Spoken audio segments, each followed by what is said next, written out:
എന്തുകൊണ്ട് ഇതെല്ലാം ഡൽഹിയിൽ മാത്രം നടക്കുന്നു ചിന്തിച്ചിട്ടുണ്ടോ? ഇത് ഒരു എഡ്യൂക്കേഷണൽ സ്കാമാണ് ഈ നടക്കുന്നത്.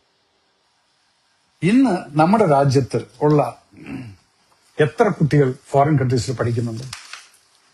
ഈ ഫോറിൻ കൺട്രീസിൽ അതിന്റെയും കൂടെ ഞാൻ ലിസ്റ്റ് എടുത്ത് വെച്ചിട്ടുണ്ട്.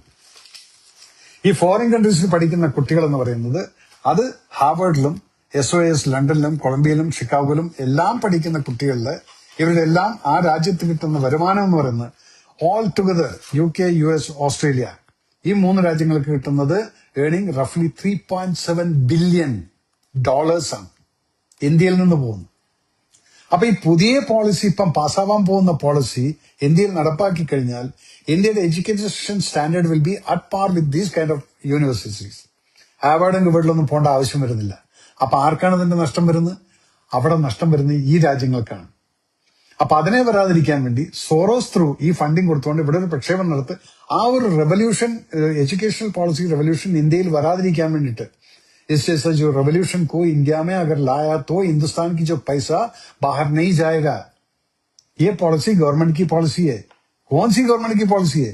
पिछली 12 साल से जो गवर्नमेंट रूल कर रहा है, जिसका कोई घोटाला नहीं है, 2G स्पेक्ट्रम नहीं है, चारा वाला नहीं है, कोई भी स्कैम नहीं है 12 साल से മോദി ഗവൺമെന്റ് കൺട്രി. അപ്പൊ ആ ഗവൺമെന്റിനെ എങ്ങനെയെങ്കിലും താഴ്ത്തു വീഴ്ത്തിയാൽ മാത്രമേണ് പിന്നെ അവർ പറയുന്ന പോലുള്ള ഗവൺമെന്റുകളെ കൊണ്ടുവന്ന് ഇവിടെ സ്ഥലത്തിരുത്താൻ പറ്റുള്ളൂ, ചെയറിലിരുത്താൻ പറ്റുള്ളൂ. അങ്ങനെ ഇരുന്നു കഴിഞ്ഞാൽ ഫോറിൻ ഫണ്ടിൽ കൂടെ നടക്കുന്ന ആ ഒരു കൺട്രോൾ ആയിരിക്കും ഇന്ത്യ മഹാരാജ്യത്തുണ്ടായിരുന്നത്. കാരണം കഴിഞ്ഞ 10 വർഷത്തിൽ നടന്നിരിക്കുന്ന ഇംപ്രൂവ്മെന്റ്, രാജ്യത്ത് നടന്നിരിക്കുന്ന development, Rahul Gandhi opposition leader Rahul Gandhi parliament പറഞ്ഞാണ് മേക്ക് ഇൻ ഇന്ത്യ കഭി ഹോയി നീ സക്താ. റോക്കറ്റ് അടക്കം വിട്ടു രാഹുൽ ഗാന്ധിജി. അത് ഇന്ത്യ ഹിന്ദുസ്ഥാൻ ഈ ഒരു നട്ടും ബോൾട്ടും അതിനകത്ത് ഒരു സാധനം പോലും ഫോറൻ നമ്മൾ വരുത്തിച്ചിട്ടില്ല. ഇന്ത്യക്ക് സാധിക്കും. നിങ്ങളുടെ വിൽ പവർ ഇല്ല. ഇവിടെ വിൽ പവറുള്ള ഒരു ഗവൺമെന്റ് ഭരിക്കുന്നുണ്ട്. That is what is your problem. നിങ്ങൾക്ക് ഒരു ഗോട്ടാലയിലും ഈ ഗവൺമെന്റിനെ ഒന്നും പറയാൻ പറ്റില്ല. വെറുതെ വോട്ട് ചോറി എന്ന് പറയുന്നത് പൈസ ചോറി എന്ന് പറയുന്നില്ല, വോട്ട് ചോറി എന്ന് പറഞ്ഞുകൊണ്ട് നടക്കുന്നുണ്ട്. ഇതെല്ലാം നിങ്ങൾ ചെയ്യുന്ന സപ്പോർട്ടുകളാണ്.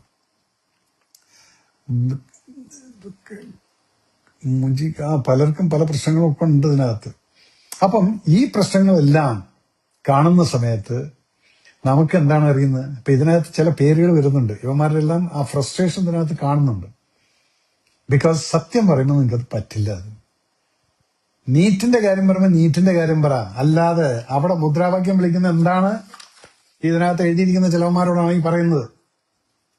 അതിനകത്തുള്ള slogans raised from cockroach protest, free Umar Khalid. നീറ്റും ഉമർ ഖാലിദും തമ്മിൽ എന്താണ് ബന്ധം മോനെ? അത് കഴിഞ്ഞിട്ട് ഫ്രീ ഫിജിൽ ഇമാം,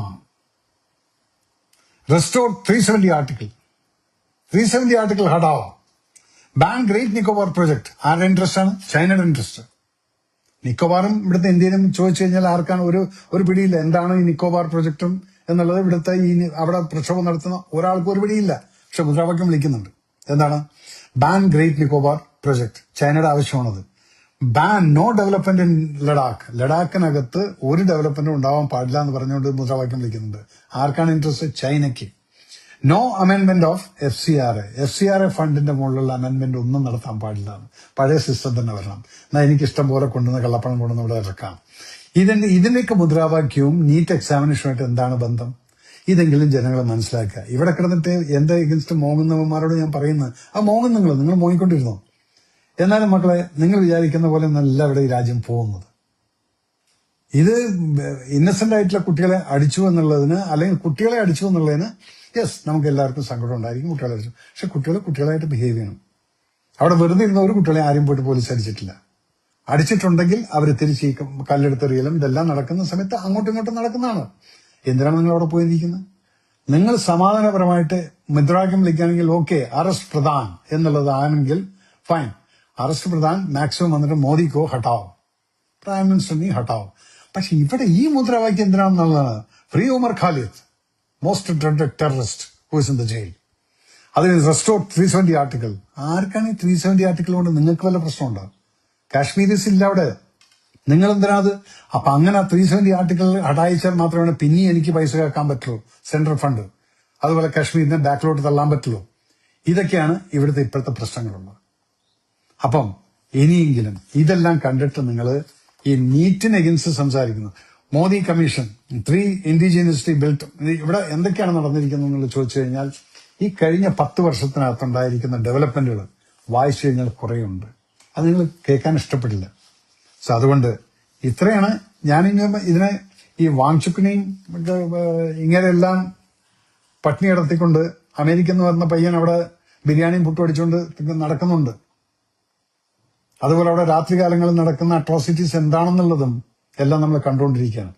so it is not NEET അല്ല ഇവിടുത്തെ പ്രശ്നം. മോദിക്കോ ഹട്ടാവും. മോദിക്കോ ഹട്ടാണെങ്കിൽ അല്ലെങ്കിൽ നീറ്റിന്റെ ഇടയിൽ എന്തിനാണ് ഇപ്പൊ കർഷകരോട് ഇറങ്ങിയിട്ടുണ്ട്. ഒരു പ്രാവശ്യം കർഷക സമരം നടത്തിയിട്ട് ഫെയിലായിട്ട് പോയിട്ടുള്ള ആളുകളെ എല്ലാറ്റിനെയും കൂടെ കൊണ്ടുവന്നിട്ടുണ്ട്. ഇവർക്കെല്ലാം കൊണ്ടുവന്ന് കൊടുക്കുന്ന ഫുഡ് പാക്കേജിന്റെ ഒക്കെ ഫണ്ടിങ് എവിടുന്നാണ് വരുന്നത്? സോ വിത്തൗട്ട് ഫണ്ടിങ് ഇത് ഒരിക്കലും മുന്നോട്ട് പോവില്ല. It's a foreign funded agitation just to disturb the country stability. നമ്മുടെ രാജ്യത്തിന്റെ സ്റ്റെബിലിറ്റിയെ ഡിസ്റ്റർബ് ചെയ്യാൻ വേണ്ടി മാത്രം നടത്തുന്ന ഒരു സംഭവമാണത്. അതുകൊണ്ട് ഇതിന്റെ പേരിൽ അഭിപ്രായം എന്തെന്നുള്ളത് ആരും ചോദിക്കേണ്ട ആവശ്യമില്ല. എന്റേതായിട്ടുള്ള ഒരു വീക്ഷണമാണ് ഞാൻ പറഞ്ഞിരിക്കുന്നത്. ഇതിൽ ഇനിയെങ്കിലും ജനങ്ങൾ മനസ്സിലാക്കേണ്ട കാര്യമുണ്ട്. ഇത് നീറ്റിന്റെ അല്ല ഈ പ്രക്ഷോഭം നടക്കുന്നത്. ഇവിടെ നിന്ന് കുറേ എണ്ണം അവിടെ പോയിട്ട് ഈ പിള്ളേർ അവിടെ പോയിട്ട് ഇപ്പം അവിടെ ഡൽഹി പോലീസ് തുടങ്ങിയിരിക്കുന്നു. ഫിംഗർ പ്രിന്റ്സും ഫോറൻസിക്കും എല്ലാം. ഒരു വണ്ടിയുടെ മുകളിൽ കൈ ഉണ്ടെങ്കിൽ അതിന്റെ മുകളിൽ പോലും ഫോറൻസിക് എടുത്തുകൊണ്ട് ഇവന്മാരുടെ എല്ലാം കേസ് ഇനി വരാൻ പോവാണ്. അത് വന്നു കഴിഞ്ഞാൽ ആ കുട്ടികളുടെ ഭാവി പോയി. ഗവൺമെന്റ് ജോലി പോട്ടെ, പ്രൈവറ്റ് ജോലി പോലും ബാക്കിൽ ഹിസ്റ്ററി ചെക്ക് ചെയ്ത് കഴിഞ്ഞാൽ അവർക്ക് ആ ജോലി പോലും കിട്ടില്ല. പക്ഷെ ആ ജോലിക്കുള്ള എലിജിബിൾ ആയിട്ടുള്ളവരൊന്നല്ല അവിടെ പോയിരിക്കുന്നത്. ഒരു എലിജിബിലിറ്റി ഇല്ലാത്ത കുറെ എണ്ണം അവിടെ കിടന്ന് കറങ്ങുന്നുണ്ട്. പക്ഷെ ആ ഒരു ഫ്രീ ഫുഡിനും കള്ളിനും വെള്ളത്തിനും അതുപോലെ തന്നെ ഇന്നലെ കണ്ടില്ലേ സെക്ഷൽ ഹറാസ്മെന്റ്. ആ ഒരു ജേർണലിസ്റ്റിന് ഒരുത്തൻ കയറി പിടിക്കുന്നെല്ലാം കണ്ടു കഴിഞ്ഞാല് ഓപ്പൺ മോളസ്റ്റേഷൻ. എന്തെങ്കിലും കേസുണ്ടോ അവിടെ? ഇല്ല. ഒരു നല്ല ഒരു നന്നായിട്ട് വളർത്തിയിട്ട് ഒരു പെൺകുട്ടിയും ഒരു ആൺകുട്ടിയും അവിടെ ഇതുപോലുള്ള പ്രക്ഷോഭത്തിനായിട്ട് അവിടെ പോവില്ല. അവിടെ പോയി കാണുന്നതെല്ലാം നമ്മൾ TV വീഡിയോയിൽ കണ്ടുകൊണ്ടിരിക്കുകയാണ്. അതുകൊണ്ട് എന്റെ അഭിപ്രായം ഇത് തന്നെ.